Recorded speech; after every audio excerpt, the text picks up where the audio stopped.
live. Just waiting for it to pop up on the old YouTubes. For some reason it always takes a minute. Guess in a second I'll update it to the good old live chat. And not that top chat bull. I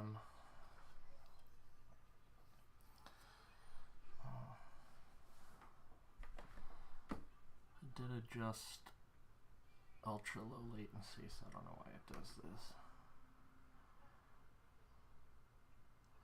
this. Alright, now I know we're definitely live. Welcome, welcome. Another episode of Chrispy Unpacks. It's a 4-part series where I'm doing a box of Double Masters 2020 that our dear friend Al Salerno hooked us up with. He unfortunately is not here, but again, super appreciated. I'd realized as I was pulling the packs for this stream is I meant to do 6 every stream, and I apologize because I'm 90% sure I only did 4 last stream. I was wondering too, I was like, damn, I'm getting so fast at this when I look at how long it took. So yeah, that is why. So today we're going to be doing 7 packs actually to make up for it. We'll do 7 packs this week and 7 packs next week to fill in the gap. So Braden will be joining us in a little bit. He's just running a little late, so I'm going to have to rely on anybody watching if I have any questions. It is so freaking hot in my apartment. I'm actually going to open a window. There we go. And then grab myself a drink.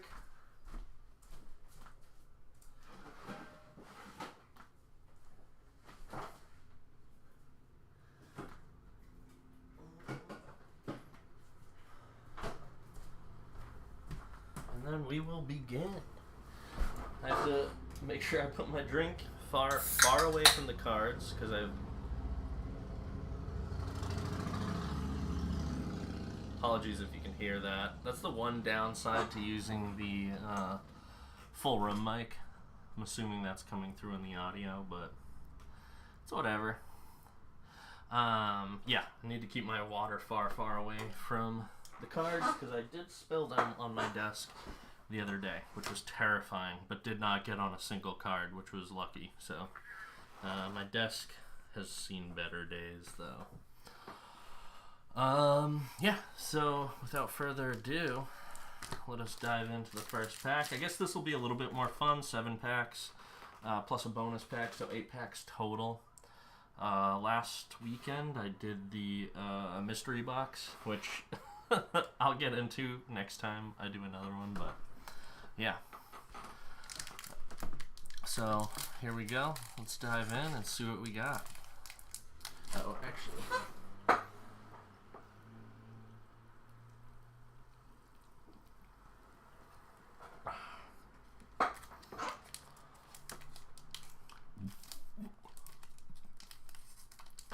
Come on. Oh, I forgot these have a little notch in them. Where is it? There it is. The only unfortunate thing is the notch does not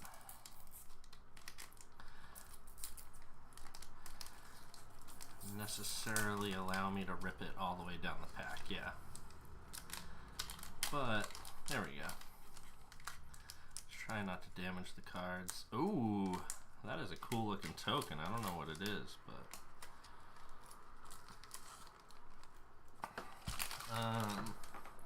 I think we've realized the order, so it's token, land, foil, token, land, foil, rare. So I'm going to token, land, foil, rare, and we're going to pop those to the back so that we have something fun at the end. Brent kind of had that idea, and I'm going to stick with it because I think it's smart. So, right off the bat, this thing is freaking cool. Love the art on that. That is, oh my god, that is a cool one. Blazing Hellhound. Who's the artist on this? Eric Vilhagen. I feel like that's one that I saw the other day that I really liked too. I don't know if it was from this set, but yeah, really good art. If I did not say, I'm a huge art fan. That's pretty much what I use Instagram for, is I follow all the various art magazines and pages, and then find a ton of artists from them. So that was a big interest of mine, getting into Magic. When I originally went down to the store and bought some packs, I was like, oh, which ones have the coolest art? And I think the dude looked at me like I was crazy, but yeah, I think that's very important. And it definitely holds my interest. So, Blazing Hellhound is a 4-drop. It's a creature. It's an elemental dog. It has spend 1, sacrifice another creature. Blazing Hellhound deals 1 damage to any target. Not bad. Very basic. Kind of expensive. I guess he is a 4/3, so that's cool. What does it say? It tears the flesh from your bones and then swallows the ash with its fiery maw. Excuse me. Woo! Pretty sure I already got one of these. Skin Render. Yep, 4 Phyrexian Zombie. Skin Render enters the battlefield. Put -1/-1 counters on target creature. 3 -1/-1 counters. That's just, oh, such a cool creature. Reminds me a little bit of a Xenomorph. Haven't seen this guy yet. It's a young Pyromancer. It's a 2-drop. It's a creature. It's a human shaman. Whenever you cast an instant or sorcery spell, create a 1/1 red elemental creature token. Interesting. That seems like it could stack up quickly. Is that Charm? We already pulled one of these. Seeker of the Way. I like this. It's very like Avatar: The Last Airbender. Seeker of the Way is a 2-drop. It's a creature. It's a human warrior. It has Prowess, which is whenever you cast a non-creature spell, this creature gets +1/+1 until end of turn. Whenever you cast a non-creature spell, Seeker of the Way gains lifelink until end of turn. Not bad. I actually just realized I'm going to close this window and turn on my fan. Hey Google, turn on the fan. Got it. Turning on fan. Because it is very loud outside.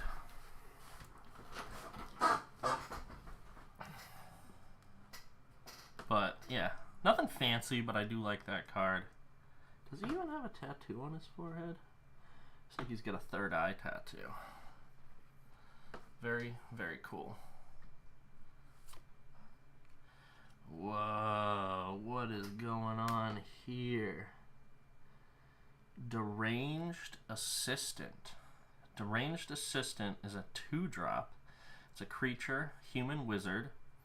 It has tap, mill a card, add a colorless mana. And I don't know, I'm pretty sure. I can't tell. It says mill a card, which makes me feel like I could mill an opponent's card. No? Somebody call me out on that if that's not true. Because mill a card sounds like it would be like one of my cards, but it doesn't specify my card. Again, I'm going to need, if anybody knows, clarification on that. But either way, the art on this is super cool. And the flavor text, there's a lot going on. Girl, adjust the slurry dispensers. Garl, fetch more corpses. Garl, quit crying and give me your brain tissue. If he doesn't stop being so rude, I'm quitting. Those should be in quotation marks. I mean, the whole thing's in quotation marks, but you put commas, or whatever you want to call it, around a quote inside of a quote. Yes. Also, hi, Elsa. Yeah, that is what it looks like. very kind of like drippy, like necrotic kind of art, which is really cool. I have all 3 of those books with the original art. They re-released them without the original art, which like sent people up in a tizzy, and I don't know why they would do that. It's like the art was a big focal point of those things. So yeah, dumb decision on their part, but I'm glad they re-released them with the original art. Seeker's Squire. It's a 2-drop. It's a creature, it's a human scout. When Seeker's Squire enters the battlefield, it explores. Which is reveal the top card of your library, put that card onto your hand if it's a land, otherwise put a +1/+1 counter on this creature, then put the card back or put it into your graveyard.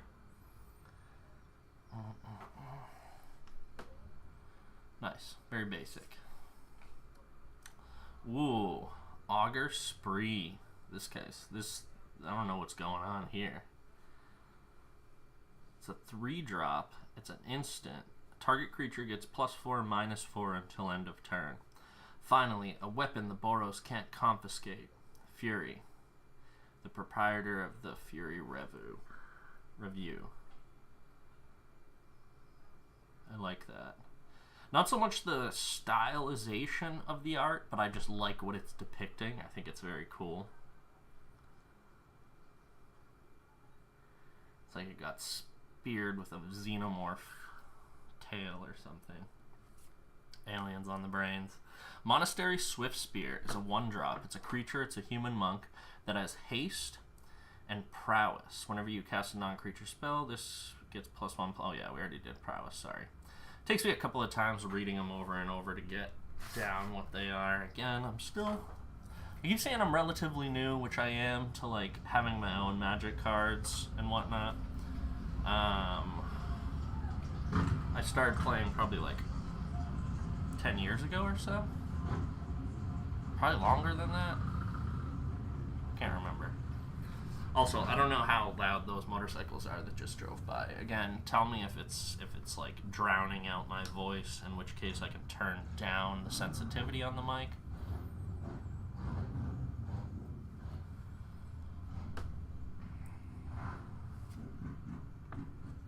What is this? That is cool.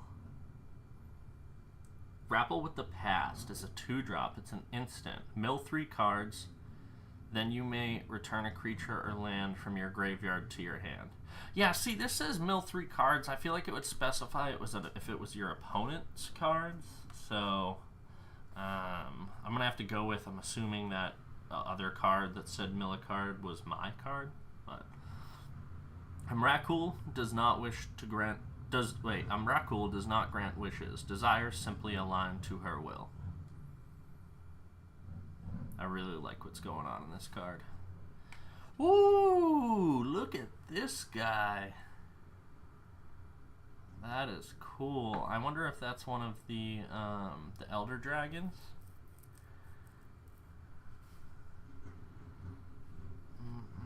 That is very cool. I also just like the color scheme. It's a blue card, and then there's a lot of blue in the picture. Deep Analysis is a 4-drop. It's a sorcery. Target player draws 2 cards. Has Flashback, which is costs 1 and pay 3 life. Damn, that's a lot.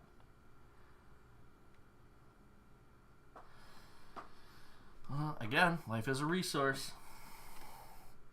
Oh, now we're getting to the token, which I already saw, again, a flash of when we opened the pack. This thing is so cool looking. It's like a Balrog. Something.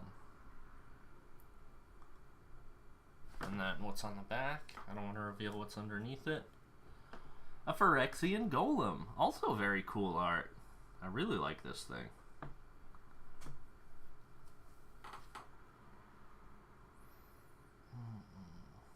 Balrog. I think I just like Phyrexians. Alright, here's the land. Cryptic Spires in every pack. Devoted Druid. pretty sure I already pulled one of these, but just to refresh, is a 2-drop. It's a creature. It's an elf druid. Tap it to add a land, forest, and put a -1/-1 counter on devoted druid. Untap devoted druid. Interesting. Okay, so you can just use it for land twice. That's kind of cool. And then we have 10th District Legionnaire. I think I already pulled one of these, but again, let's refresh our memories. A 2-drop, it's a creature, it's a human soldier, has haste, and whenever you cast a spell that targets 10th District Legionnaire, put a +1/+1 counter on 10th District Legionnaire, then scry 1. The 10th is under heavy attack, but it's being handled. I sent Maliva. Alright. Excuse me. And for our rare, Atla Palani. She definitely looks like she's from the original Ixalan set. Again, somebody can correct me on that if I'm wrong, but that definitely seems like Ixalan. Atla Palani Nest Tender is a 4-drop. Sorry, can't count. It's a legendary creature, human shaman. Spend 2 and tap her to create a 0/1. More likely, Elsa, those are dinosaur eggs, if I am correct. Yeah, it's more likely that those are dinosaur eggs if this is actually Ixalan, which I am thinking it is. Which, I mean, dinosaur, dragon, kind of interchangeable.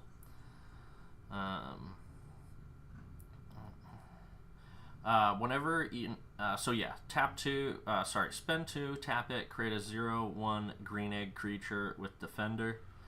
Whenever an egg you control dies, reveal cards from the top of your library until you reveal a creature card. Put that card into the battlefield and the rest in the bottom of your library in a random order. Wow. That is a good commander. I really like that ability. Or just a good card to have, not necessarily a commander. Again, anytime I see legendary, I just think, that's a commander.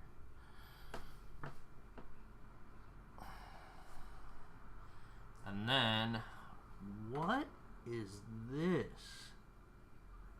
An elemental. Revelark is a 5-drop. It's a creature, it's an elemental that has flying. Whenever Revelark leaves the battlefield, return up to 2 target creature cards with power 2 or less from your graveyard to the battlefield. And it has Evoke, 5, colorless, and a plane. So you may cast a spell for its Evoke cost. If you do, it's sacrificed when it enters the battlefield.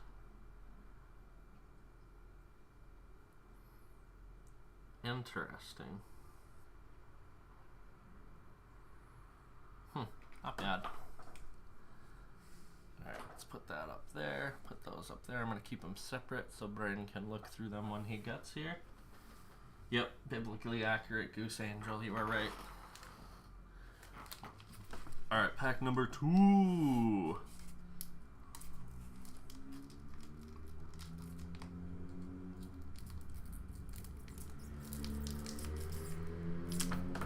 No, still can't get all the way down. I tried.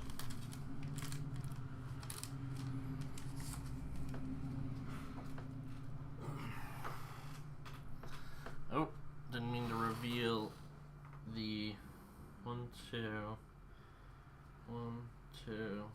3, 4. Boom. Alright, all the fun stuff's on the bottom now. Oh! This is cool.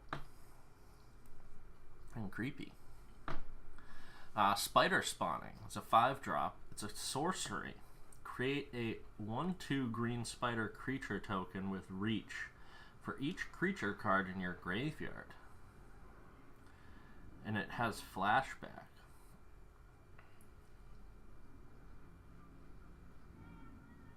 That's pretty good on common. gonna stick that guy off to the side. Cold Steel Heart. It's a snow artifact. It's a 2-drop.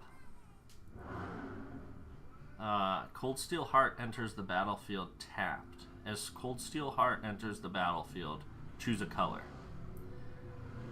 Tap it.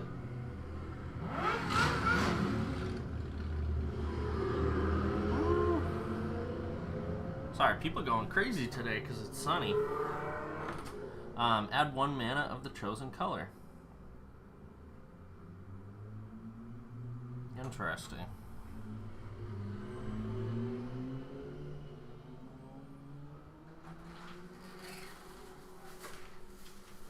Hello, Brayden. Brayden's wearing his Bussies shirt. What pack you on? Number 2. Dude, I realized we only did 4 last week, and we're supposed to be doing 6 every time. So we're doing 7 this week, and 7 next week. Let me see what you pulled. This. I had them separated by rare, and I also just liked this ability, so I kept that one out. Also, if it says mill a card, that means mill one of your cards, right? This is for the dinosaur deck. I thought so. And that's Ixalan, right? Yep. Okay. Revelar is one of the most classic commanders there is. Okay. But if a card says mill a card, that means my card and not my opponent's card. Okay. If it's a target player, then if anyone. Got you. Okay. Da-da-da. So, Cold Steel Heart. Nice. Then we got... Yeah, again, I feel like I should turn down the sensitivity a little bit. Test. Let me know if you can still hear me okay enough.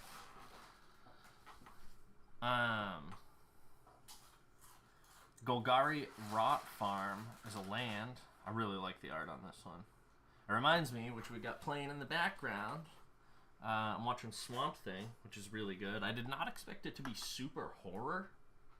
Like, it's kind of like a horror fantasy love story.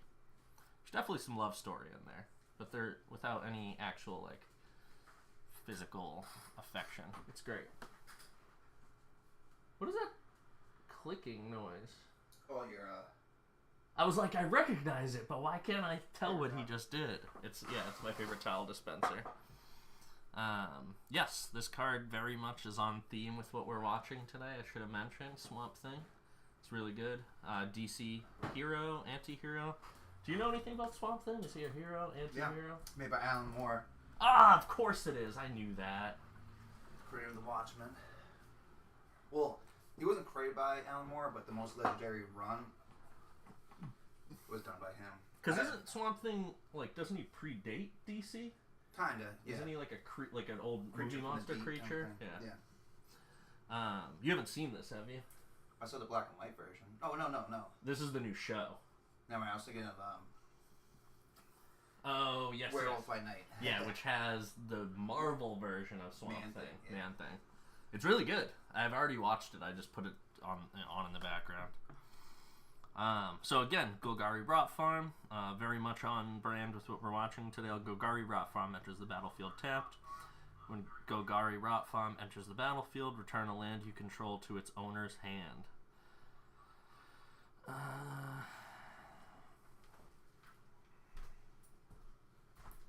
And then tap it to add a green and a blue. I mean, black and a green. I don't know why I said blue. I like that. Actually, that's going on that side. Martial Glory is a 2-drop. It's an instant. Target creature gets +3/+0 until end of turn. Target creature gets +0/+3 until end of turn. Very basic. Oh, let me actually pull this down. Oh, I really like the art on this one. Looks like a kind of Nosferatu-esque character. Disfigure is a 1-drop. It's an instant. Target creature gets -2/-2 until end of turn. Brave Scar or Unfortunate Tale. It all depends on your pain threshold. Used to be a really predominant card. Long ago in Magic. Disfigure? Yeah. Oh, so this is an old one? Yeah. For some reason they reprinted it.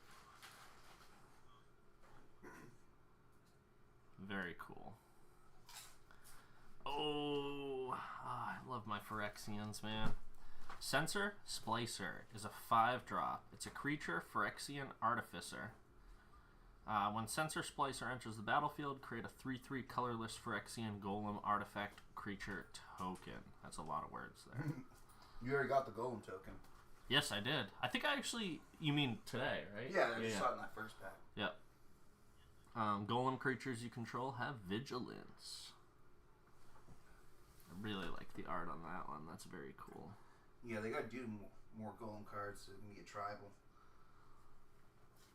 Wait, they don't have enough to do a tribal? Not really. Oh. That was a token I found in the... Justin gave... Not our Justin, but Jeff's Justin gave me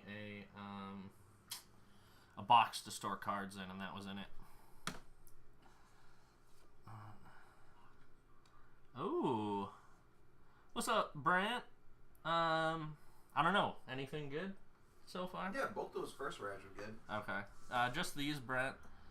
I really like this one. I just like its ability. I think it would do really well. I just don't know if it has the right colors. I think...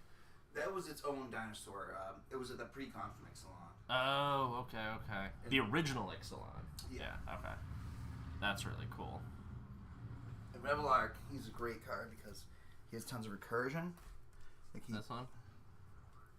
Yeah, I was thinking... Oh, actually, no, he's just a great card. Oh, but not a commander. Not a commander. Yeah. Yeah, again, Brent, these are probably the 2 best ones so far. And I also thought Spider Spawning has a good ability. It's not bad. In the Spider deck, it's great. Oh, it is expensive, though. It's a 5-drop. Jeskai Elder. What's a Jeskai? Those 3 colors. Oh. So, it's what? It's red, white, blue? No, it's just blue. Oh. It's a Jeskai Elder. Usually. It's a human monk. Has prowess, and whenever Jeskai Elder enters the deals combat damage to a player, you may draw a card. If you do, discard a card. Liliana's Elite. Yeah, so Jeskai is a monk clan, and they're usually blue, red, white, so we call it Team America. 'Cause it's red, white, blue. And they're from a clan from Tarkir. Okay. What is their deal? Are they just monk? Yeah, they're monk? mystics and monks. Okay. They're more about strategy than strength. And, yeah, just one of the clans of Tarkir. I really like the art on this one. It's a Liliana's Elite. It's a 3-drop. It's a creature zombie. Liliana's Elite gets +1/+1 for each creature card in your graveyard. I really like that. A weapon-wielding zombie. I go grab my card. Okay. Wait, what is it? Your magic cards? Yeah. Yeah. Hell yeah. Ooh, Fireblade Artist. I'm like almost 100% certain I already drew this one, but I really like the art on that. It's just a killer one. Fireblade Artist is 2-drop. It's a creature. It's a human shaman. Has haste at the beginning of your upkeep. You may sacrifice a creature. When you do, Fireblade Artist deals 2 damage to target opponent or planeswalker. Oh yeah, Brent. Love Gishoth. I don't think... Correct me if I'm wrong, but I don't think these are the colors of... God, why can't I think of it? Owen and Blue? I think Owen and Blue are red, green, and blue, right? I could be wrong about that. Oh, Pirates Pillage. I already pulled one of these. Another Ixalan card. Experiment 1. Damn. I really like whatever is going on with this creature. Oh, it's an ooze. Braden's trying to make an ooze deck right now. Why is this crooked?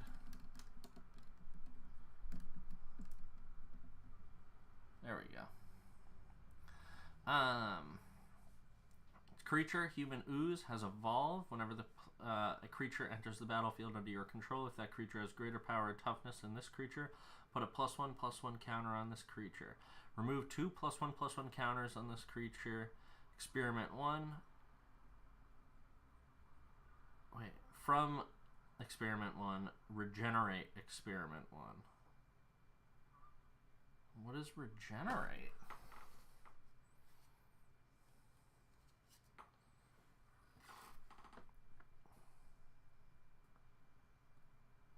Remove 2 +1/+1 counters on Experiment 1. I'm gonna have to look that up.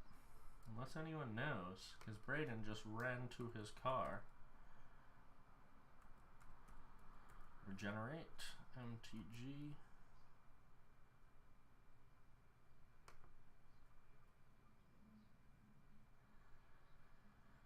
Regenerate is place. The next time this permanent would be destroyed this turn, it isn't. Instead, tap it, remove all damage from it, and remove it from combat.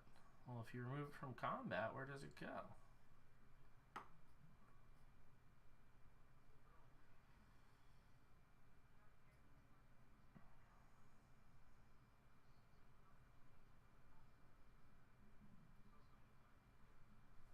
Well, that wasn't helpful. I'm gonna have to ask about that. Oh, I revealed what was on the bottom. Sapperling token, basic, and a vampire token. I think I already pulled one of those. Cryptic Spires. Yep. Rares. What's that? What were the rares? Not there yet. We're about to be. Oh, now you are. What does regenerate? You pay its cost and, like, say it dies in battle, it comes back. Okay.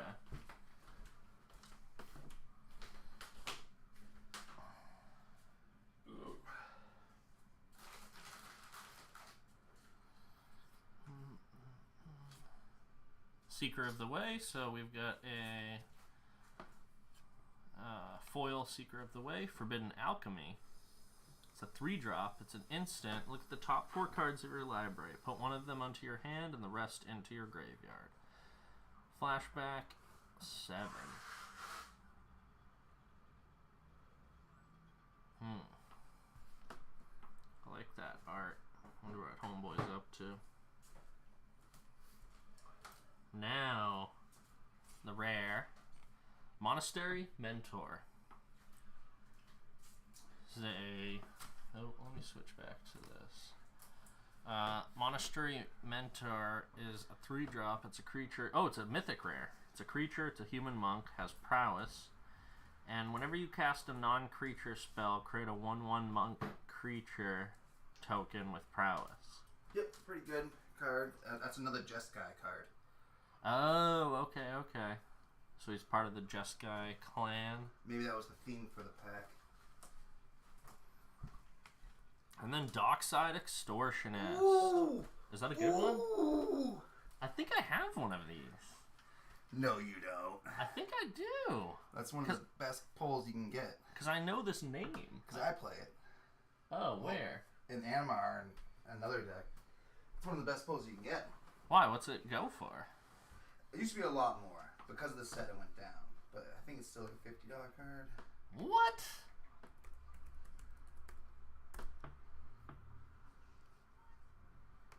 What art is it? 107. $76. Holy crap! What does it do? It sees play in every single red deck. Okay. So Dockside Extortionist is a 2-drop. Apparently it's good. We're about to read it and find it out. So it's a creature. It's a goblin pirate. When Dockside Extortionist enters the battlefield, create X treasure tokens, where X is the number of artifacts and enchantments your opponents control. Damn. So... Just gives you like a shit ton of mana to use, because that's what treasure tokens are, right? You sacrifice them and then... And if you pop them back in the field, like, blink effect. Yeah. He's exceptional. Damn. That's really good. Al will be happy. Again, it's $76 card for that specific art. Yeah, because the one I'm looking at is, I mean, of course, it's a different art, is 80. Yeah, that's the OG original. Okay. The thing is, it's very limited printings of that card. That was a commander-only card. Came with one crappy precon, and that was the best card. And said precon. I'm going to have to go through all of these and scan them in. Just create a folder so Al knows I put exactly. that in the sleeve right away. Oh, okay. I mean, duh. What am I thinking?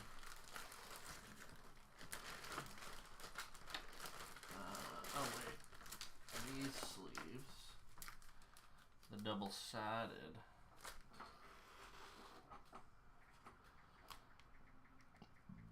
You texting Al? No. Oh,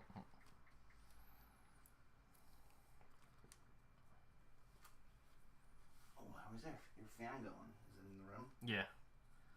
Getting warm. What was I gonna say? I had that window open, but it's just so loud with all the people with motorcycles. This is a whole motorcycle gang at Mark's. Oh, really? That's crazy. Yeah, I've got the fan going again.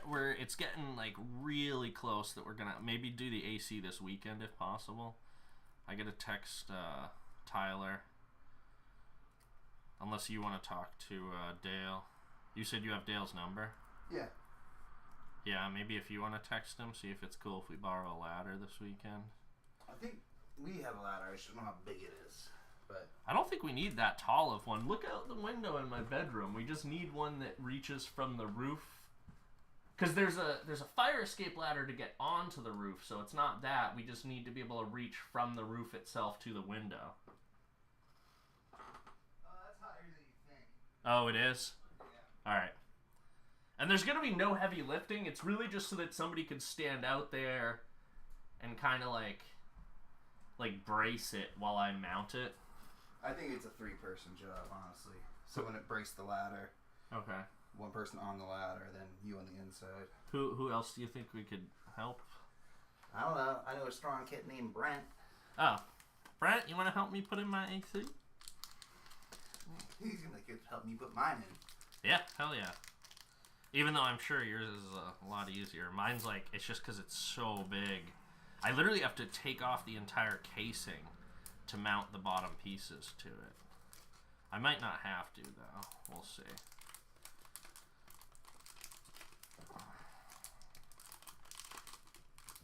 Alright, pack number 3. So our best pull so far today is Dockside Extortionist.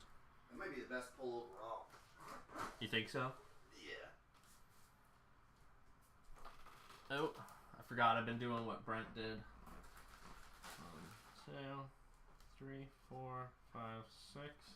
Putting all the best cards in the bottom. What are you eating? Queso and chips. Oh, nice.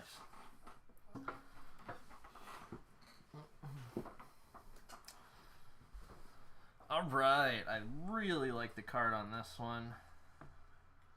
It's a Psychic Symbiont. Actually, is my bedroom door open? It is. Okay, cool. Because that should be blowing. Side closed. What's that? No, it's open. Okay, cool. Hopefully it's blowing air, like it's circulating, but you're right. It is very hot in here.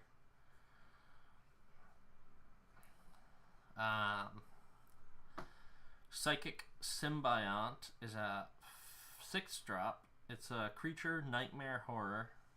Oh, thank you, Elsa. Has flying. When Psychic Symbiont enters the battlefield, create opponent... Wait, sorry. Target opponent discards a card. You draw a card.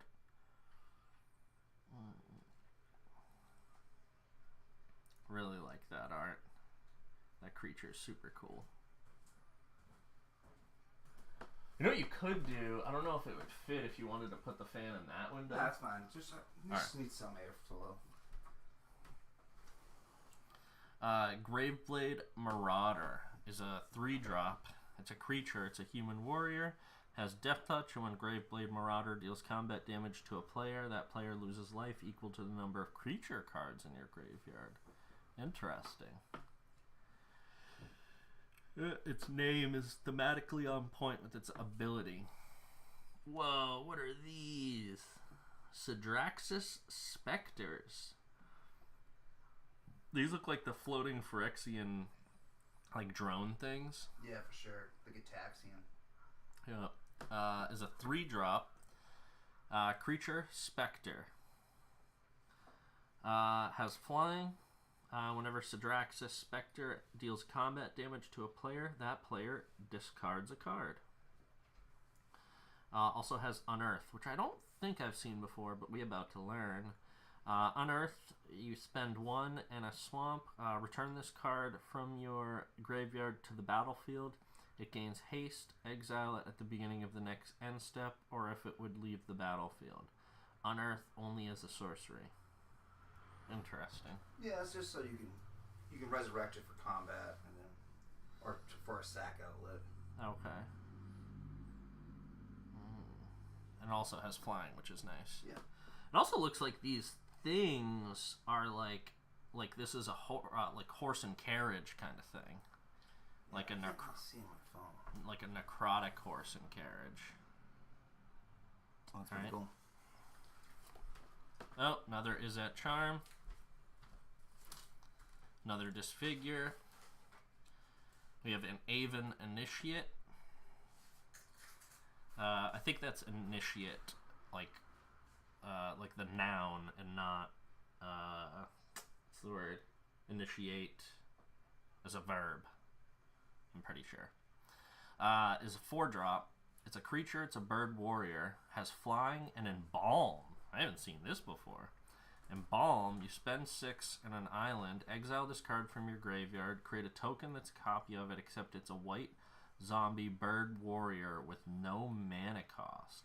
Embalm owes only as a sorcery. I like that. Yeah. It's called Embalm. Yeah, it's from the Amonkhet, which is the Egyptian. Oh, that's so cool. Yeah, they do a lot of cool stuff with Embalm, and then like an Army of the Dead. Damn, I like that. Just like the whole like the meta of it. It's like you're exiling this creature, but then it's coming back embalmed. It's more like a mummy. Yeah. Zombie bird warrior. That is really cool. I like that. Ooh, Severed Strands is a 2-drop. It's a sorcery. As an additional cost to cast this spell, sacrifice a creature. You gain life equal to the sacrificed creature's toughness. Destroy target creature an opponent controls.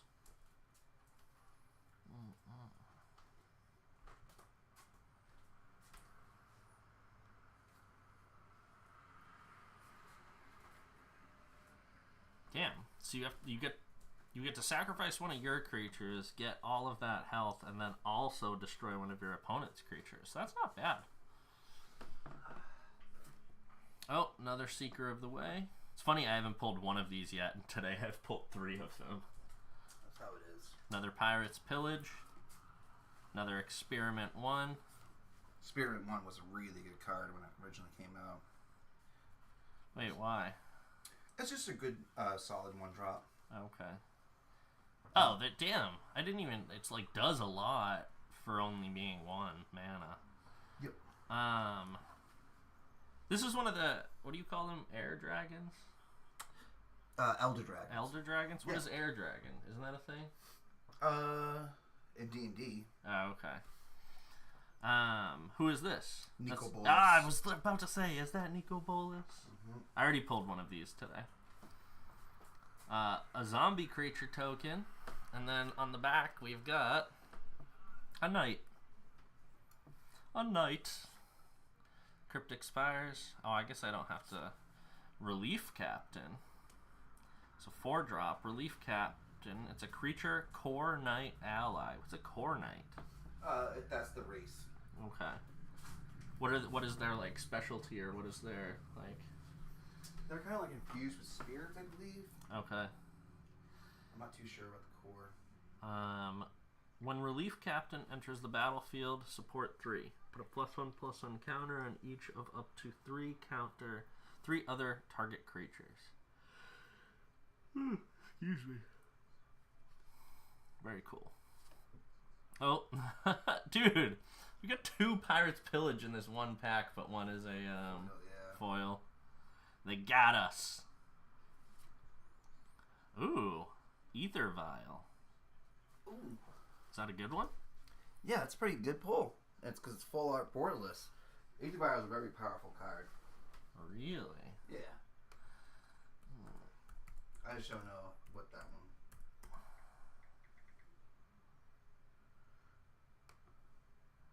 Oops, not that one.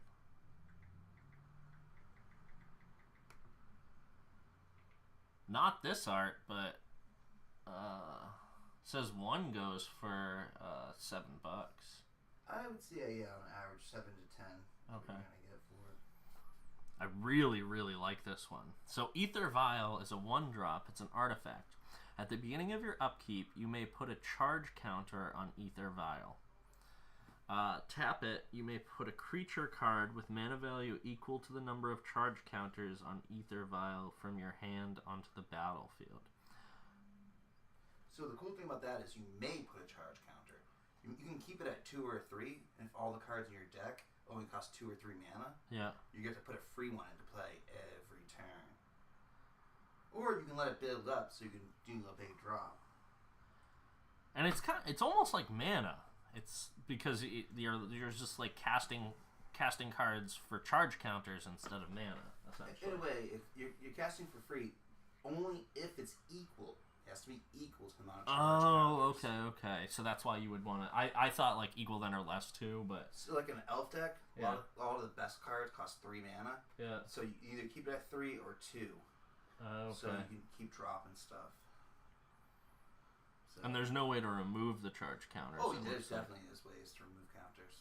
Oh, but not... Okay, removing counters, but not specifically charge counters. Yeah, you Gotcha. Cards that remove a counter from a permanent. Oh, Caverner Souls! Oh, Woo! Damn, today's the day, man. we were waiting for it. What does Caverner Souls go for? Double Master. Oh, it's up there. Yeah, it's $30 minimum. I would say 30. Didn't... The Lost Caverns of Ixalan alternate art is sick. Let me see it. Didn't Al pull one when we were drafting? Yeah. But it was just a normal one from Ixalan. Oh, that's gorgeous. That is gorgeous. I have one, don't I? Yeah. Wait, if it's this specific one... Oh, no, it's not that one. It's the Double Masters. I'd say it's about a $30 card.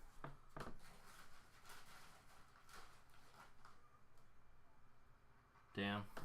Good pulls. Alright, I'm going to sleeve those up. Mm-hmm. Is there anything else that I pulled so far that it should have been like the Phyrexian Altar? Should that be sleeved up probably? Yeah. What does that go for again? It's like 20, right? Yeah. It used to be a lot more, but it just got another reprint, just like Cavern of Souls did. If Cavern of Souls didn't get the reprint in Ixalan, it'd be over a $50 card. I think we're very close, if I'm not mistaken, to making the money back on this box. Yeah, Phyrexian Altar is a $30 card.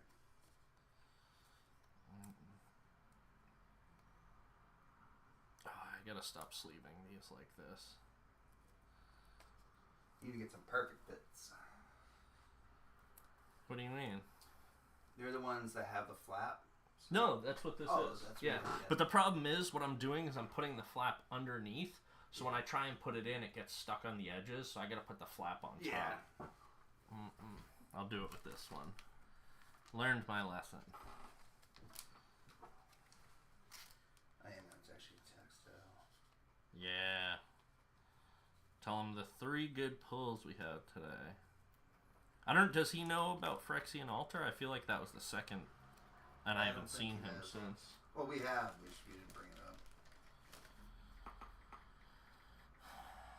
Wait, what's a Purdy card? Are you talking about Ether Vial? Brent? Because if so, I agree. I think this thing is gorgeous. And yes, I agree. Incredible pulls tonight. This right here, that's like over $100 worth of cards right there. So that's $120 worth of cards. Yeah. Basically. So we've definitely Made a dent. Yeah. I think we're very close. What do those boxes go for? 200-300? Oh, you're gonna have to ask Al. Yeah. Because he also might have got a really good deal on it too. Or he might have Just bit the bullet. Yeah. I think it's worth it again. It's just certain collector or boxes are just good investments. I'm finding out.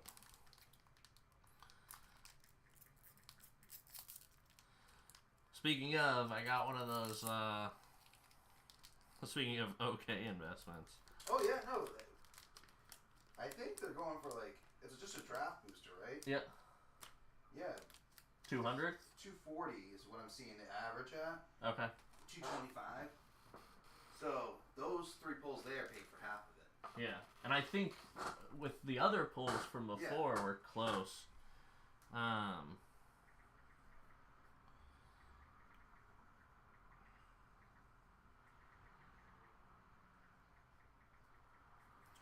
Yeah.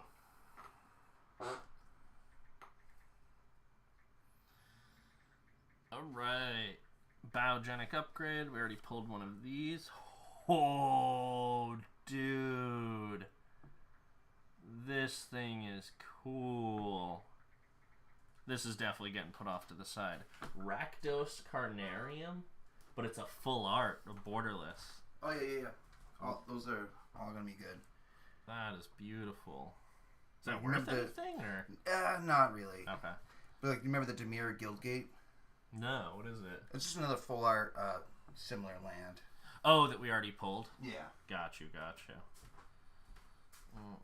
Yeah, I do not remember, but I love that. It's a circus, or I guess a carnarium, which I'm assuming is like a carnival. It's where spectation goes on.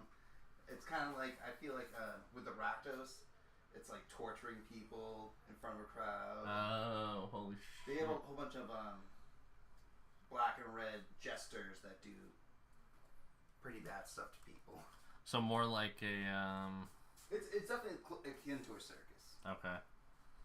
But evil, an evil circus.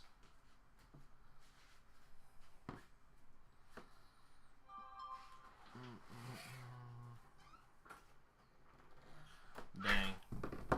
That's going on the special side. Oh wait, sorry, I didn't even read it. Sorry. I got so enamored by the art. So Rakdos Carnarium is a land. It's a Rakdos Carnarium. Enters the battlefield tapped. When Rakdos Carnarium enters the battlefield, return a land you control to its owner's hand. Oh, got you. It's just a dual. Well, I guess this isn't technically a dual land. It is, but not like dual lands like people usually talk about. Tap it to add a black and a red. Alright, Misfire Adept. What is he, adept at misfiring? 4 drop. It's a creature. It's a human monk. Has prowess. Whenever you cast a non-creature spell, target creature gains flying until end of turn. Excuse me. Interesting. Winged Steed Rider. It's a 3 drop. It's a creature. It's a human knight. Has flying and heroic.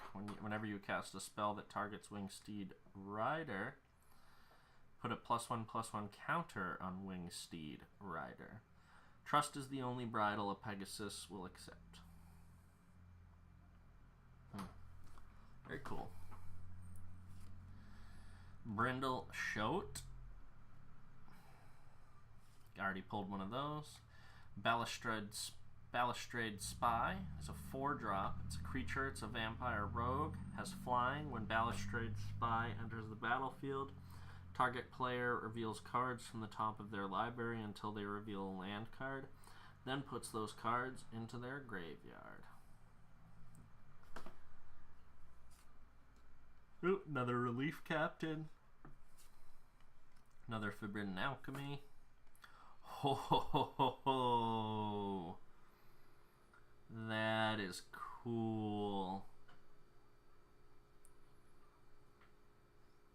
What does Consuming Aberration do? To look it up. Oh.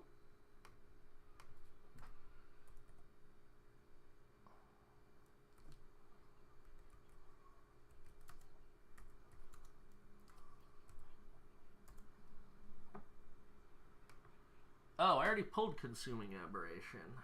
Consuming Aberration's power and toughness are each equal to the number of cards in your opponent's graveyard. Whenever you cast a spell, each opponent reveals a card from their library until he or she reveals a land card, then puts those cards into their graveyard.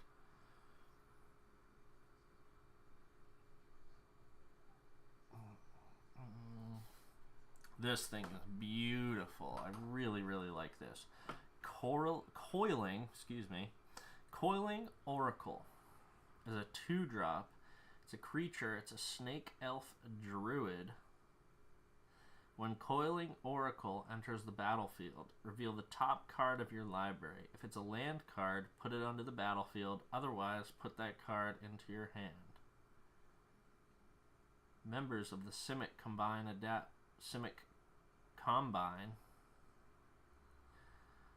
adapt themselves to suit whatever role they feel drawn to. What was the other word that I said earlier that can either be a noun or a verb depending on how you pronounce it? Combine, I feel like, is another one of those words. It's either a verb or a noun depending on how you pronounce it. Regardless, really, really like this card. That is cool art. I'm going to have to look up that artist. Super, super cool.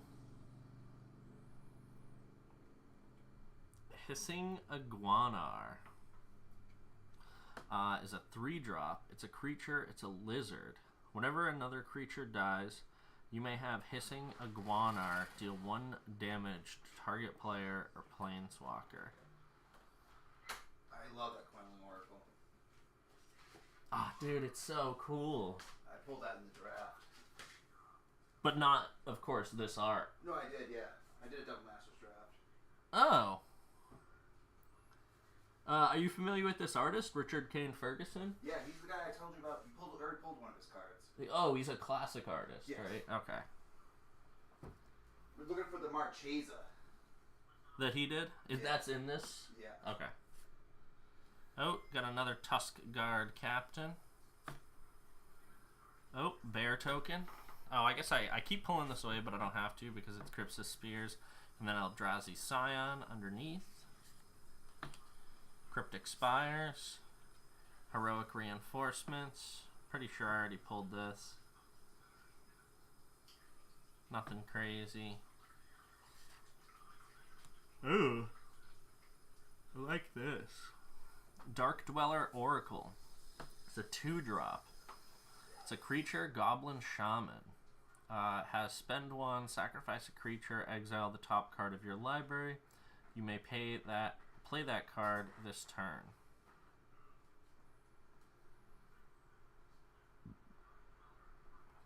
Interesting.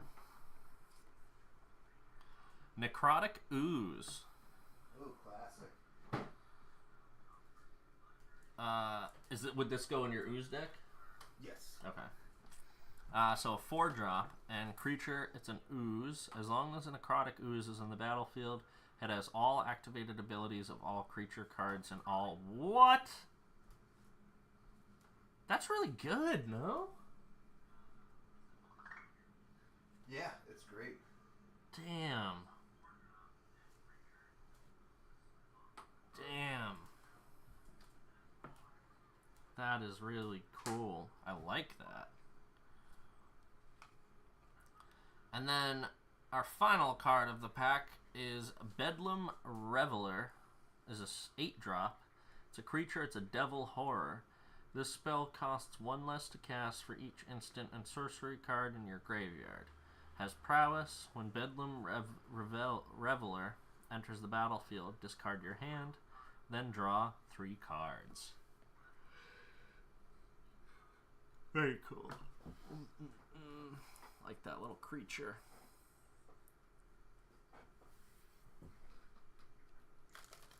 Alright, on to pack number... I don't even remember. If there's 3 left, so pack number 5.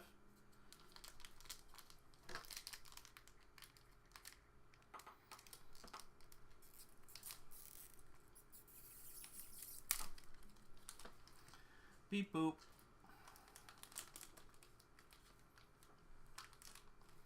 Oh, Braden, did you see the picture of the water snake I sent you? Yes, that was really cool. So today I saw, dude, I finally got up slow enough to see a huge, I didn't even know they got this big, a huge tadpole. Oh, yeah, The thing was like this big. It will only get bigger, especially when it starts developing its hind legs. Oh, damn. Let's see some big boys. Look, the bullfrogs. So I saw 3 snakes, 4 turtles, 3 snakes, 4 turtles, not including the water snake, plus the water snake, and then what else? I guess the tadpole. But today was a good day for it. Did you go over there today? Yeah. You went there specifically? What did you see? Just a couple little turtles. It already had cooled off, and there was a lot of people there. Oh, gotcha. I'm actually surprised. So when I was walking down the trail, this lady walked by me, and she had like 4 dogs with her, and not even like 30 feet past, she was walking like towards me. Not even 30 feet past her, I saw a snake in the trail. So she didn't, either she scared off the snake and it just went right back in the trail, or I don't know what happened. Could have been sleeping. Snoozing. Sultai Soothsayer. It's a 5-drop. It's a creature. It's a Naga shaman. I'm assuming a Naga is a snake. Yeah. Just like Nagini from Harry Potter. I told you, Elsa, you gotta go there. It's called Washburn Park. I will show you where it is. It's the best animal sightings. You just gotta go there when it's really sunny and nice and warm. See all the reptiles sunbathing. Sultai Soothsayer is a 5-drop. It's a creature. It's a Naga shaman. When Sultai Soothsayer enters the battlefield, look at the top 4 cards of your library. Put one of them into your hand and the rest into your graveyard.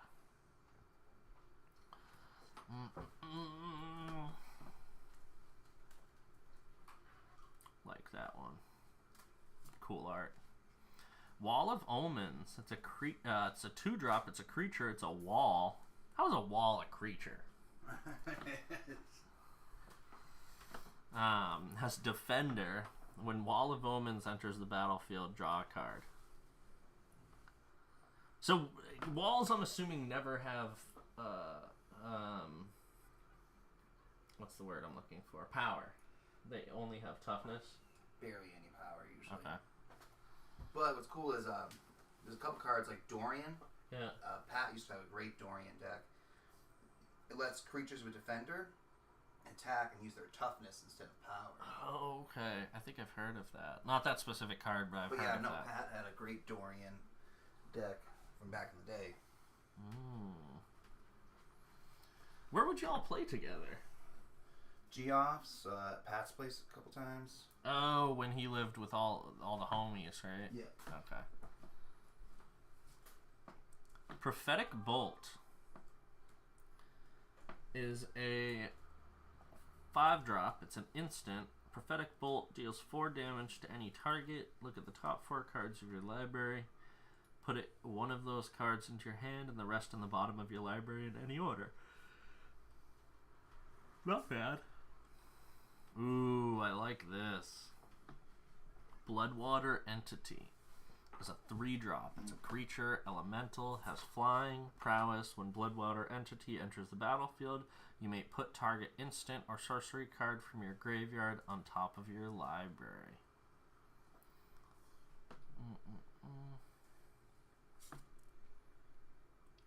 Carrier Thrall. It's a 2-drop. It's a creature. It's a vampire. When Carrier Thrall dies, create a 1/1 colorless Eldrazi Scion creature token. It has sacrifice this creature and add a colorless. Another Relief Captain. Another Forbidden Alchemy. Ooh, I like this. Unearth is a 1-drop, has sorcery. Return target creature card with mana 3 or less from the graveyard to the battlefield. Cycling 2. Discard this card. Draw a card.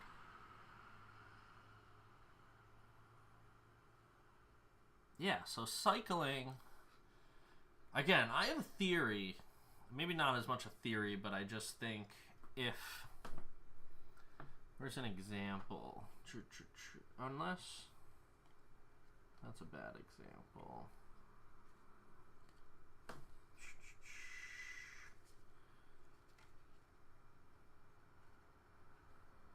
Yeah, that doesn't make sense.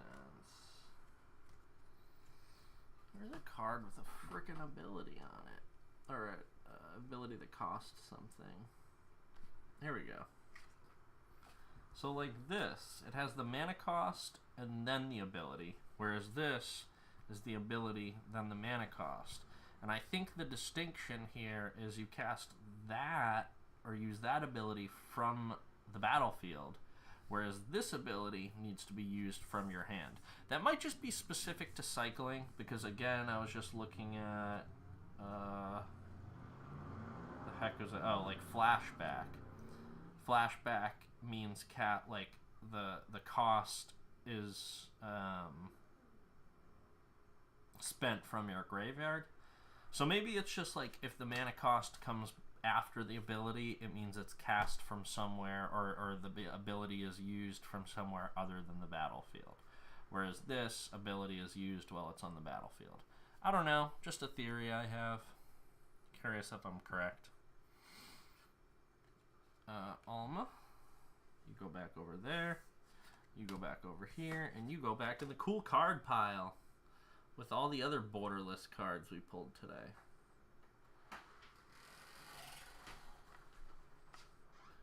Brayden, I think I'm on to something. What's that? So cycling, it's cycling 2. I think that if the mana cost comes after the ability, it means you use that ability somewhere other than the battlefield. Like it's on your hand. Exactly. But, so here's another example. See how the mana cost comes after the ability name, and it comes from your graveyard. Yeah. So what I'm thinking is when the mana cost comes after the ability, it means you utilize that from somewhere other than the battlefield. Yeah, correct. Yep. I thought it specifically meant from your hand, but I think it just means you use it from somewhere other than the battlefield. Also, speaking of the art of this is so cool, so cool. This is your 167th video. Woo! You're almost at 175. Why? What's 175? Oh. It's a nice number. Yeah. Some of my videos are I need to go back and like hide them, and they're just like me just like screwing around in what the names? Yeah, like what is it? Why can't I think of it? Horizon Zero Dawn. Just like no introduction, like no nothing. Yes, I'm gonna start somewhere. Yeah, I've definitely gotten a little bit better, especially with the thumbnails and whatnot. But yeah, some of them are literally just me messing around. I do need to go put, I feel like, title screens on all of my old videos. Start doing reels too. Yeah, I know. So that is going to entail me actually recording this and not just streaming it. Yeah. So I think all I need is just to hook up my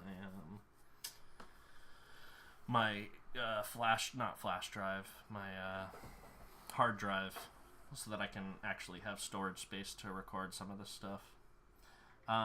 Call to the Feast is a 4-drop. It's a sorcery. Create 3 1/1 white vampire creature tokens with lifelink.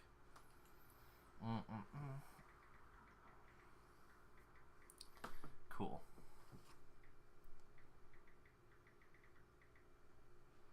What is it? Bloodwater entity. Which one was that? That was the blue-red one, I believe. Oh. Which one? Oh, Bloodwater entity. Yes. Yeah, the art on that is super cool.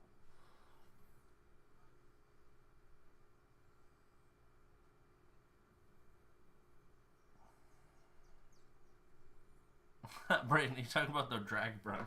Oh, yeah. That's not a guy in a waterfall. That's a dragon, isn't it? He's just saying, you know. Oh, the being. The being. Gotcha. Dun, dun, dun. Call to the feast. Another Dark Dweller Oracle. Oh, Rampant Growth. Isn't that a classic card? Oh, one of my favorite. That's what, again, where the term ramp comes from.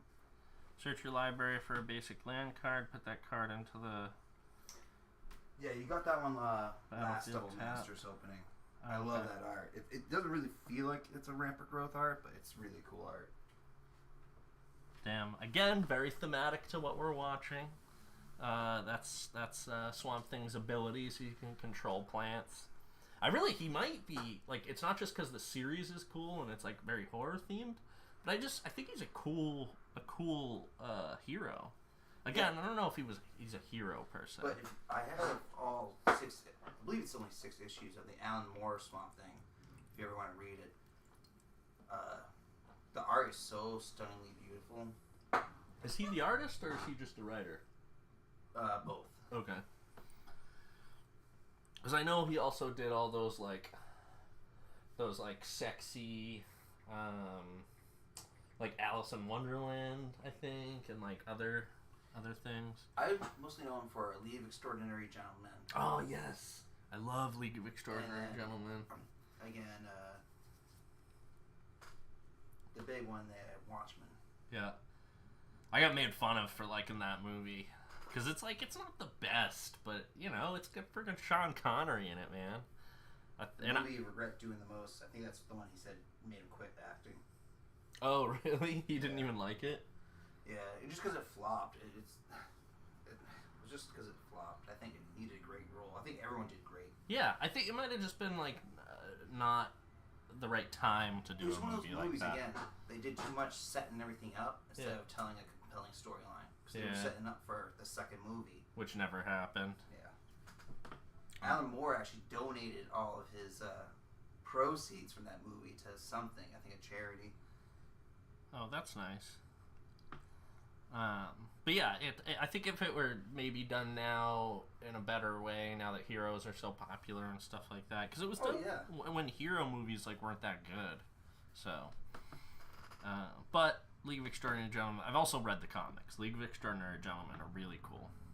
Alan Quatermain, if I'm not mistaken, is an opium addict in that. So, the character is very, very different. Alright, we're about to get to our rares.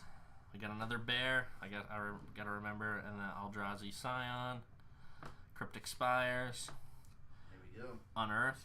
I already pulled one of these. Yeah, but you got the alternate art. Yeah. And you can get foil art. Alright, that'd be nice. Wait, so this is the standard art and the other one I pulled is the alternate art? That's dumb. Too bad we haven't gotten any foil rares so far. I did on the first day. No, I'm saying stream. I forget what it was that I pulled the first stream. Unearth is a return target creature card with mana value 3 or less from your graveyard to the battlefield. And cycling 2. Oh, I remember it was the Trader Citrus Trader King. Oh, yep. Red, blue, black. Anok Bondkin is a 2-drop. It's a creature. It's a dog soldier. I think I already pulled this one. Outlast 2. Each creature you control with +1/+1 counter on it has first strike. And then for our first rare, Kalia, I don't know, Kalia? Yeah, Kalia. Like Kali? One of the best commanders. What's that she from? Maybe Evasian Restored. Okay. I'm not positive her first set. It's a 4-drop. It's a legendary creature, human cleric, has flying. Whenever Kalia of the Vast attacks an opponent, you may put an angel, demon, or dragon creature from your hand onto the battlefield tapped and attacking that opponent. Doesn't matter.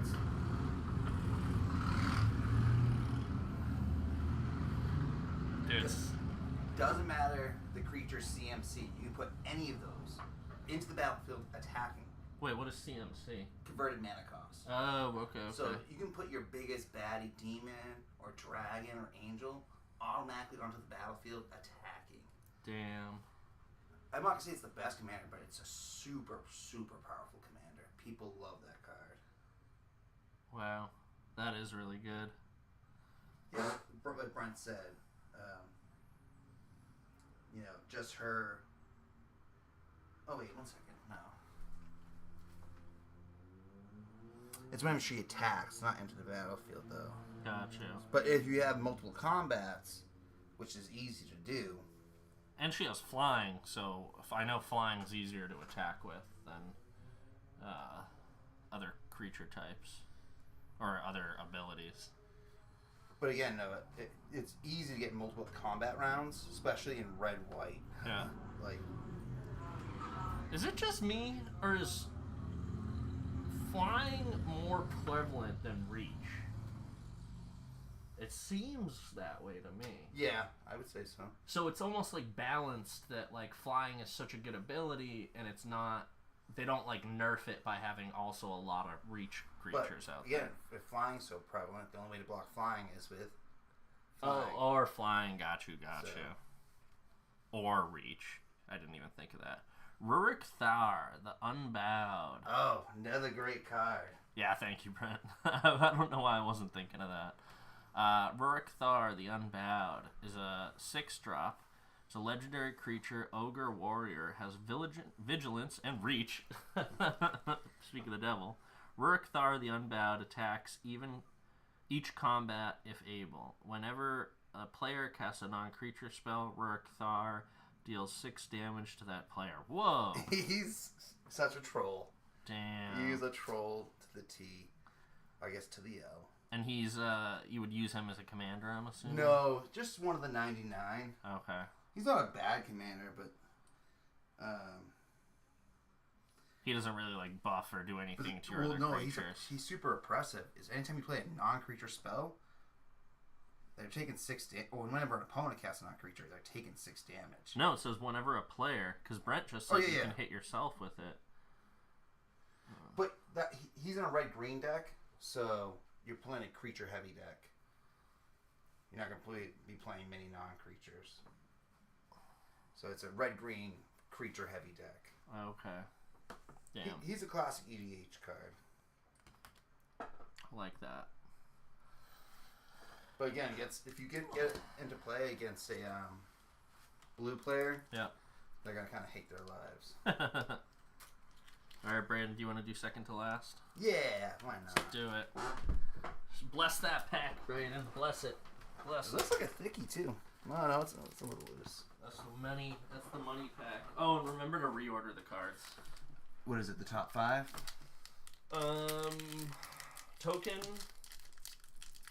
Token land.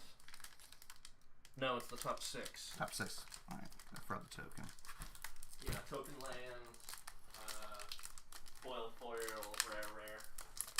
Oh, you got the Stop and Shop brand. That's the Shaw's brand, buddy. Or Shaw's, I just meant the store brand. Like it's quality, isn't it? I believe so. Alright, starting off with a card from Khans of Tarkir. Nice Teamer color set. It's a Bear's Companion. When it enters the battlefield, you create a 4/4 green beast creature token. So, the companion is the human in this one. What is that on the bear's head? Because the Tribal markings. Okay. Yeah. Because the token bear has those on its head too. So the Sultai are the Teamer. Oh. Sorry, Teamer is the red, blue, green, and the Sultai are a different clan. The Sultai came hunting for a bear hide. Now I have a belt of Naga skin, and my friend has a full belly. I believe in its original printing of this card, it was a rare. Could be wrong, but in Tarkir might have been a rare. Wait, they can change? Yeah. Domestication. 2 colors, 2 blue. Enchant creature. You control enchanted creature. At the beginning of your own step, if you enchanted creature's power is 4 or greater, you sacrifice domestication. Not great. Oh, so that's another one of those bounce lands that are full art that we've been loving. Orzhov Basilica. Again, it's a bounce land. You either return a land to your hand when it comes into play, but it produces 2. Oh, I for some reason I thought you discarded it. So that's even better that it just goes back to your hand. Because then you just play it again next turn. It's good in certain landfall decks. Agony Warp, a blue and a black. Target creature gets -3, -0 to end the turn. Target creature gets -0, -3 to end the turn. Alright, it's an instant common. Sensor Splicer, we've already seen. And Chris did pull the golem that goes with it. With clarity of vision comes clarity of function. I really like that creature. Forbidden Alchemy also has been pulled. Yep. I pulled a ton of those today. Again, that's pretty sure a card from Ravnica. Take my energy. Strands on Death are been pulled at a previous stream, I know that. But great art, nevertheless. Yeah, that's beautiful. Face of Bow in the background. Or Olmec. Definitely a card from Ravnica, because it's an Orzhov. I didn't know Tostitos did Thin and Crispy. Militia Bugler. 2 colors and a white. Human Soldier 2/3. Vigilance. Enter the battlefield. Look at the top 4 cards of your library. And reveal a creature card with 2 power or less from among them. And put it into your hand. Put the rest on the bottom of your library in a random order. Stormfleet Pyromancer. 4 colorless and a blue and a red for a 3/2 human pirate wizard. So that's definitely an Ixalan card. Raid. When it enters the battlefield, if you attack this turn, it deals 2 damage to any target. That's a Stormfleet pile of poop. Oh, I love the art in this card. Which one? Annoyed Altasaur. Oh, what? I haven't seen that guy yet. I don't think he's terrible in a dinosaur deck. Because he's 7 mana for 6/5, reach trample, and cascade. Is the Altasaur Brachiosaur? Yeah, it looks like it has a giant horn on it. Or a crest? I love the flavor text though. It pairs its long neck with a short temper. Is there an Altasaur? Oh, is this original Ixalan? Yeah. Okay. That's original Ixalan. Call to the Feast. 2 colors, a white and a black. Create 3 1/1 vampire, white vampire creature tokens with lifelink. Yeah, this is actually kind of really Ixalan heavy pack. And we got a boar 3/3. I kept doing that. I kept doing that, but then I forget. Yeah, it's the cryptic spire, so you don't even need to pull away. I always love how gnarly the boars in MTG look. Yeah, I really like that one in particular. Is it a regular boar, or is it like a Phyrexian boar or something? No, it's a regular boar. They're pretty Miyazaki crazed. The Golgari. I would say Gruul. They really utilize boars. Whatever the red-green one is. Alright, so first... Oh, Quesadilla Pride Mage. Classic card. Green-white for a 2/2 Exalted. Whenever this creature attacks alone, it gets +1/+1. You can sacrifice Quesadilla Pride Mage, destroy target artifact or enchantment. Classic EDH card. Cat Wizard. Still sees plenty of play today. Next foil, it's going to be a rare. Come on. No, but one of my favorite cards, Aether Snipe, already been pulled in earlier strain. Was printed in the original Animar deck. Use it mainly for its invoke cost, which lets you cast it for 3. Enter the battlefield, you return target non-land permanent to its owner's hand. So the first rare. Let's see an Eldrazi. That'd be nice. No. Another Jeskai. This box has been liking the Jeskai from Tarkir. 2 in America for 3/3 prowess. You may look at the top card of your library anytime. You may cast non-creature spells from the top of your library. If you cast a spell this way, you can cast it though it had flash. So, not a bad commander. I don't think it sees much play anymore. Maybe in the 99. And for the final rare, again, I want to see an Eldrazi. No. We get Kambal, Consul of Allocation. Colorless, a white and a black. 2/3 Human Advisor. Whenever an opponent casts a non-creature spell, that player loses 2 life and you gain 2 life. So he's a pretty good card in the 99 for a life gain deck. Especially if you're running the Sanguine Bond combo. So, not bad at all. Solid pack. Yup. But it's time for some last pack magic. Last magic pack magic. I like those. Especially that one. I know, the Aether Snipe has good foil to it. Little bonsais in the background. It's weird that's an elemental, though. What kind of plant elemental? No, definitely water. It's blue. Oh. Yeah, it's just like a Leviathan Serpent thing, but not a Leviathan Serpent because it got like this insectoid arm set and horns. Interesting. Very cool.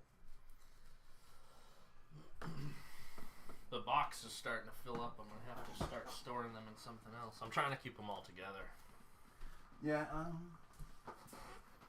have plenty of extra boxes. That big white box I have is empty, but the problem is it might be too big.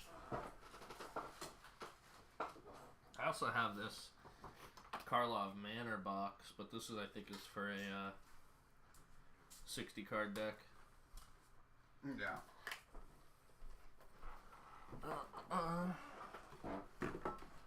110 today.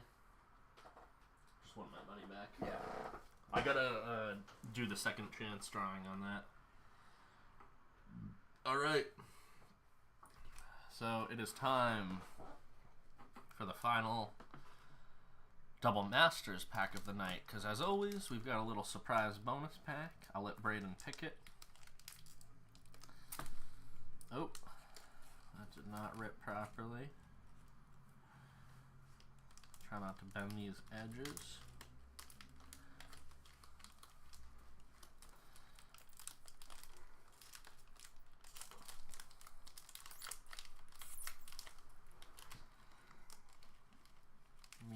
Meat. Upside down, and then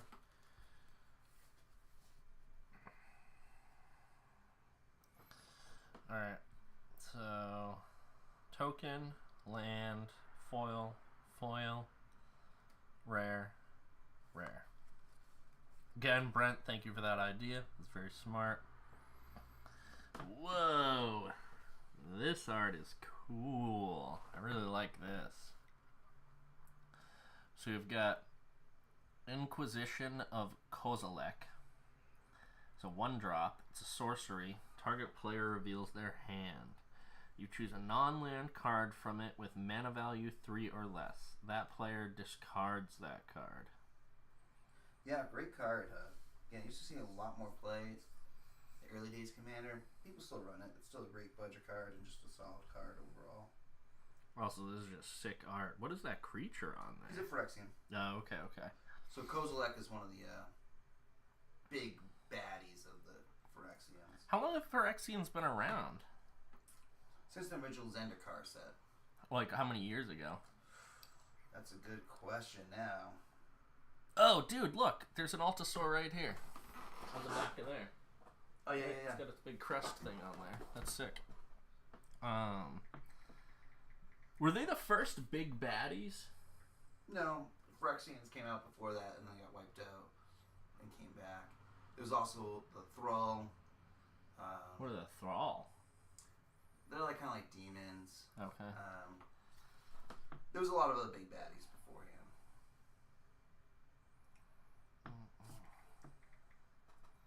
Bounty of Luxa.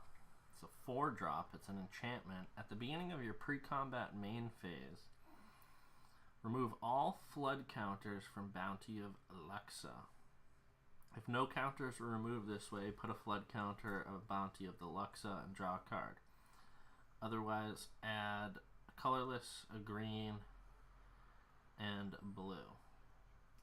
Yeah, another card that's not more play an older commander. It's not terrible. It's not great. So the Eldrazi came out in 2010. So they've been around for 14 years.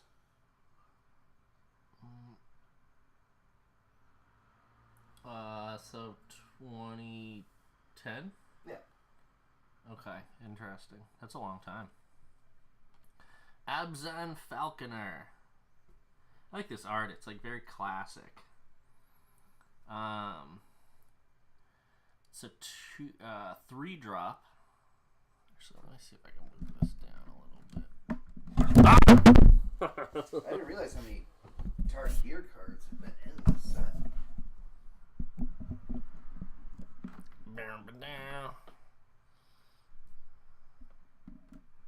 Oh, that's why that fell.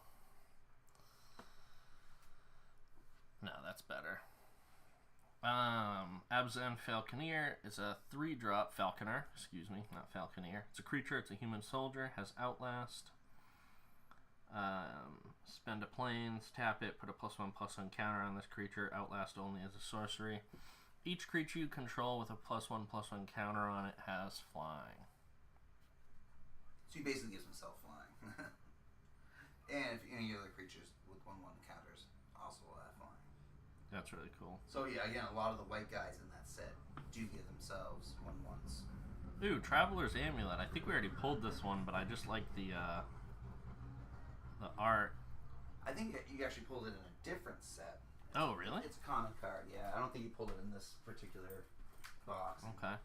Traveler's Amulet. It's a 1-drop. It's an artifact. It has spend 1, sacrifice Traveler's Amulet.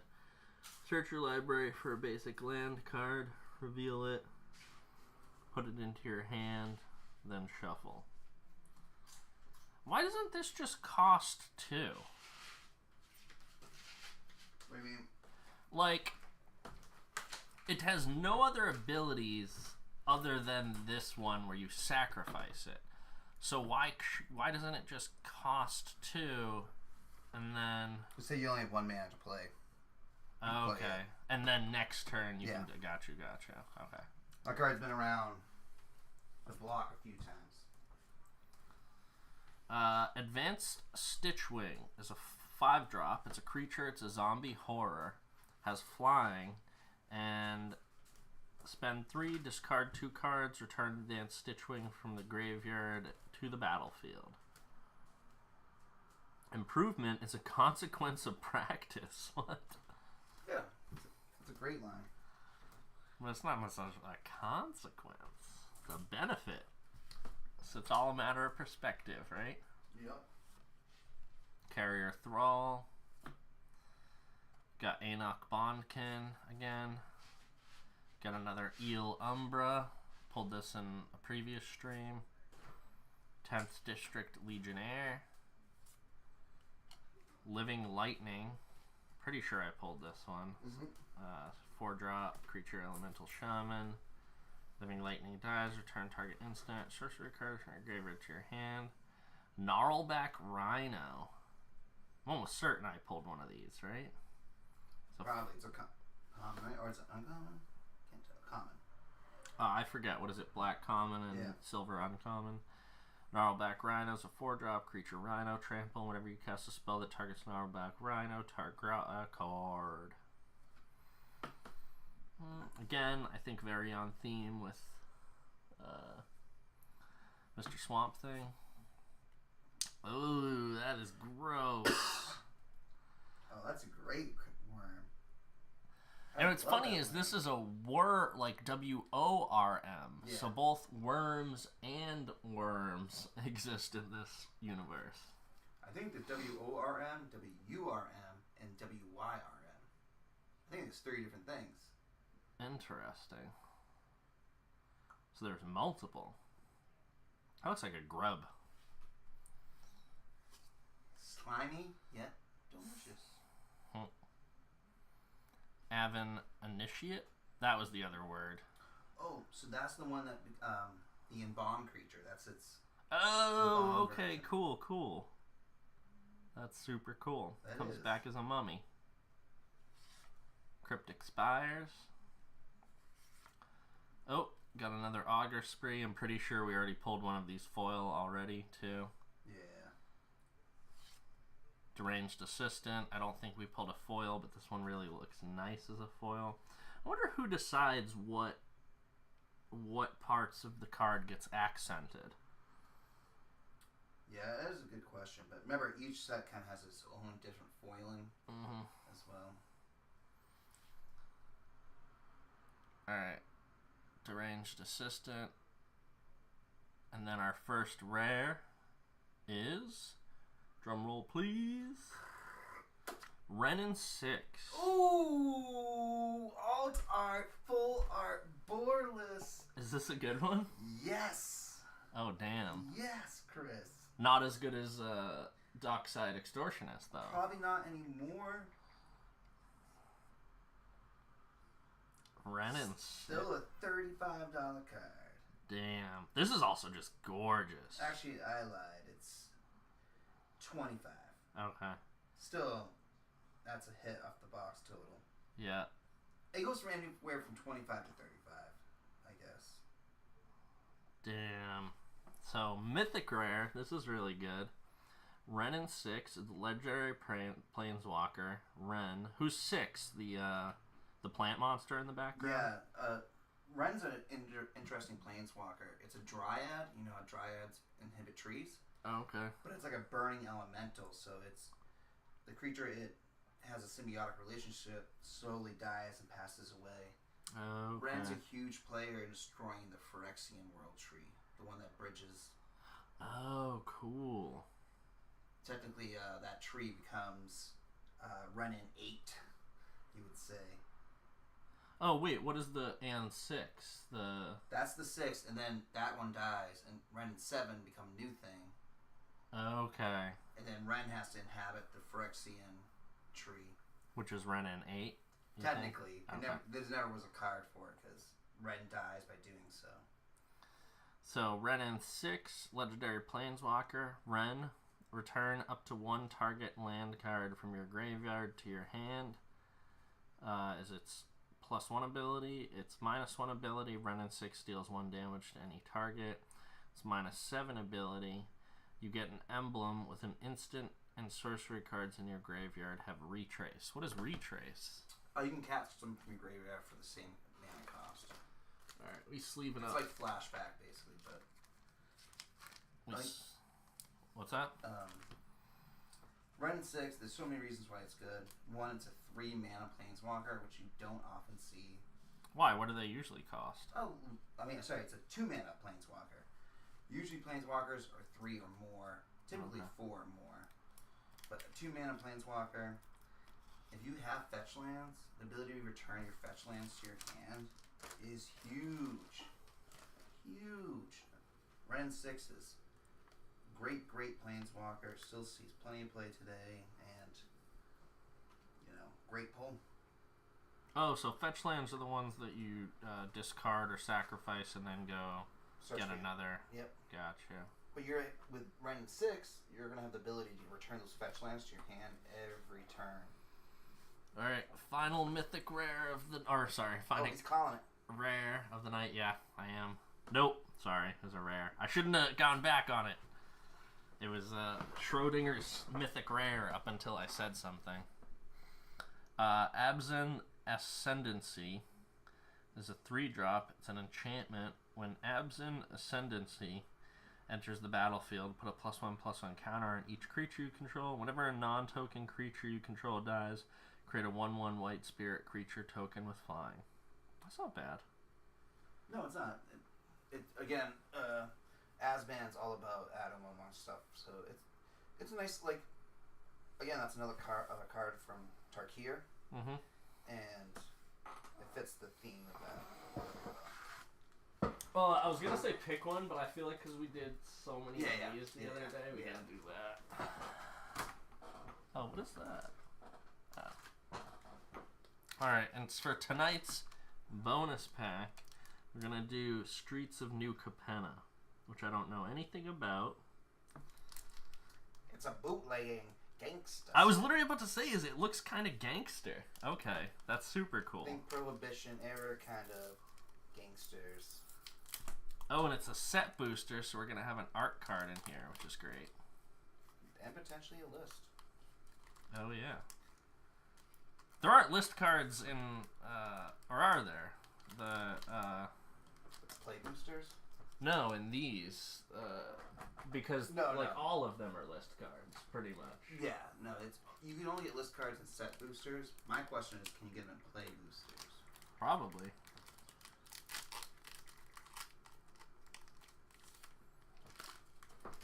All right. Yes, play boosters can have list cards. All right. Looks like we got some counters here, which is nice. And what is our art card? So the art card is... Oh, it's a rhino waiter, I guess. But he's hiding a knife. He's hiding a knife under there. Watch out for your your rhino waiters. Ooh, this is nice looking. So why is this still separate? Put that in the pile. So we've got a cool looking forest here. I feel like this should go in your It's too modern for me. Okay, gotcha. I like stuff that still represents more of a forest, but I do like it. So we got a cool looking forest here. Aw, oh, dude, is the set symbol friggin' brass knuckles? Mm-hmm. That's amazing. Oh, man. I really like that. There's a lot of brawlers and fighters. Some fisticuffs. Alright, so Security Bypass. The 2-drop. It's an enchantment aura. It has enchant creature. As long as enchanted creature is attacking alone, it can't be blocked. Excuse me. Enchanted creature has, whenever this creature deals combat damage to a player, it connives. Its controller draws a card, then discards a card. If they discarded a non-land card, they put a +1/+1 counter on this creature. Cool. Corrupt Court Official is a 2-drop. It's a creature. It's a human advisor. When Corrupt Court Official enters the battlefield, target opponent discards a card.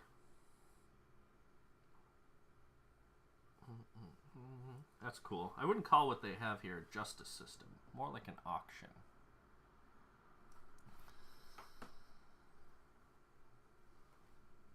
I don't know why that's not focusing. There we go.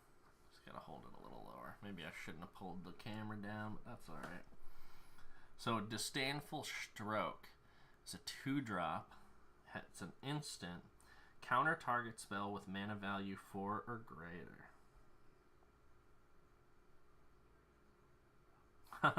I've known for a year that you would cast this exact spell at this exact spot at this exact time. That's you, Braden, when you play blue decks. Who's that quote by? Rafine. Oh. You know who that is? It sounds familiar, but I thought it was Rafik for a second, which would make more sense. But Ominous Parcel is a 1-drop.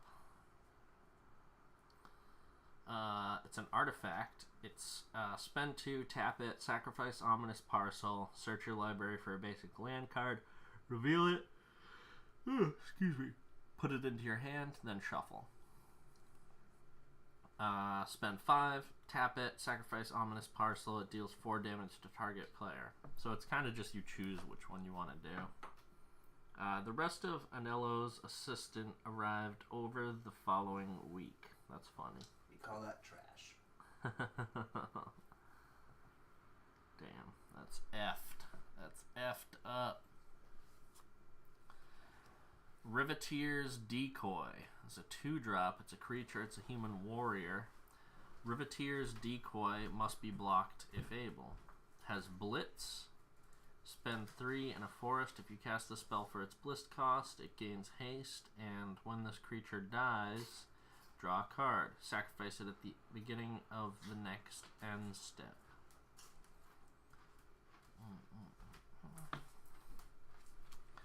Riveteer's Requisitioner is a 2-drop. It's a creature, Viashino Rogue. We talked about Viashinos. They were in something else that I pulled. Yep. They're lizard folk. Okay. Typically from the deserts. What are lizard folk called in Skyrim? What is it? Argonians. Argonians. I was like, I knew it was Arc something. When Riveteer Requisitioner dies, create a treasure token. And has Blitz. Spend 2 in a mountain. If you cast the spell for its Blitz cost, it gains haste. And when this creature dies, draw a card. Sacrifice at the beginning of the end step. That's not a bad uncommon, because you're going to treasure token if you cast it for its Blitz cost and a draw. Because whenever it dies, you create a treasure token. In Blitz, you get a draw. Nice. Out of the way. It's a 4-drop. It's an instant. The spell costs 2 less to cast if it targets a green permanent. Return target non-land permanent an opponent controls to its owner's hand. Draw a card. You bore me. Ooh, that's a cool looking art. Tramway Station. It's a land. Tramway Station enters the battlefield tapped. Has tap and add a black or a red, or spend 2 colorless, a black, a red, and then tap it, sacrifice Tramway Station, and draw a card. Not bad. Oh, we got a mythic. So Parness the Subtle Brush is a 5-drop. It's a legendary creature, vampire wizard. Whenever you or a permanent you control becomes the target of a spell or ability an opponent controls, counter that spell or ability unless that player pays 4 life. Oh, that's really good, no? Yeah, basically giving all your permanents ward 4 pay life. Got you. Whenever you copy a spell, up to 1 target opponent may also copy that spell. They may choose new targets for that copy. I like how she's doing a self-portrait. Yeah. But I think that's a mythic that comes from a commander deck. Yeah, because the symbol's definitely different. Yeah.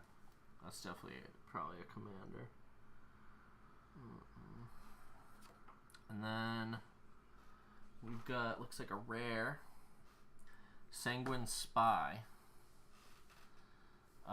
Is a 3-drop.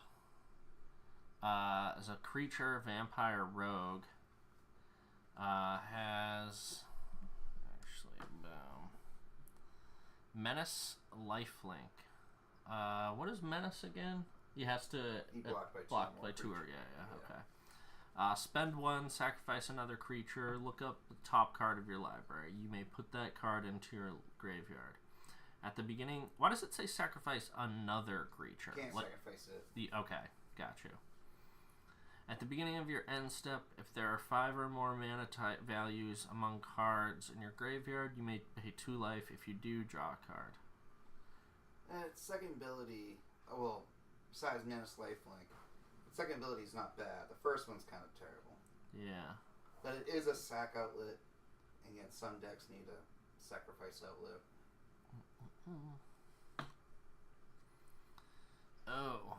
our foil. I think a set booster, if I'm not mistaken, is a guaranteed foil. Yeah. I can't remember. Strangle. It's a 1-drop. It's a sorcery. Strangle deals 3 damage to target creature or planeswalker. Very much so a budget card. Would never see most constructed play, but still cool. What does constructed play? Like formal formats. Got you. Oh, that was brutal. Yeah, that's a dude. It took me a minute to figure out that this show is a horror show. Like, it's very gory. Yeah, there's a lot of body horror and stuff in this. It's very cool. Again, if you haven't seen Swamp Thing, see Swamp Thing. It's on Tubi, so that means it's completely free. So now you have no excuse. All right, so tonight, let's outline our best pulls. We did Ren and 6. Got a lot of cool stuff, but these are definitely our best pulls tonight. Ren and 6, Ether Vial. I still can't believe we got a Cavernous Souls. And then Dark Side Extortionist. Super cool. Super cool. I didn't even know Dark Side Extortionist was such a good card. Wait, is Dark Side Extortionist, is that original Ixalan? It is? From the precons. Gotcha. Wait, it's in a precon? Why is it so expensive then? It was the only I saw printing in that precon. Oh, okay. And the precon was terrible. Horrible mechanics. People only bought it for Dockside. What would it go for? Like $50, $60 like a normal precon? No, back then precons were $40 or less, but that one went up to $70 or more just because of Dockside and how powerful it was. Gotcha. That's how I got my Dockside. I paid $65.99 for the precon to get it. Damn. Well, again, really good pulls today. Happy with this.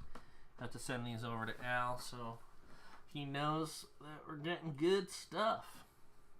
But that is all I have for tonight.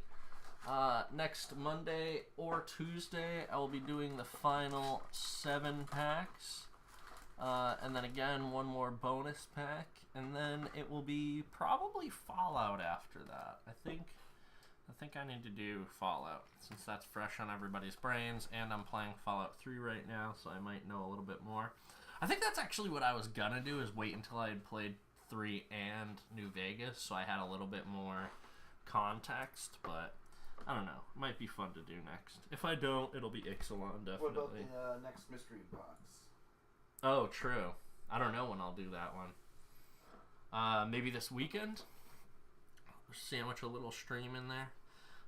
We've actually... we'll have more to say about the mystery box next time we... why is there a fingerprint on there? I didn't touch anything greasy.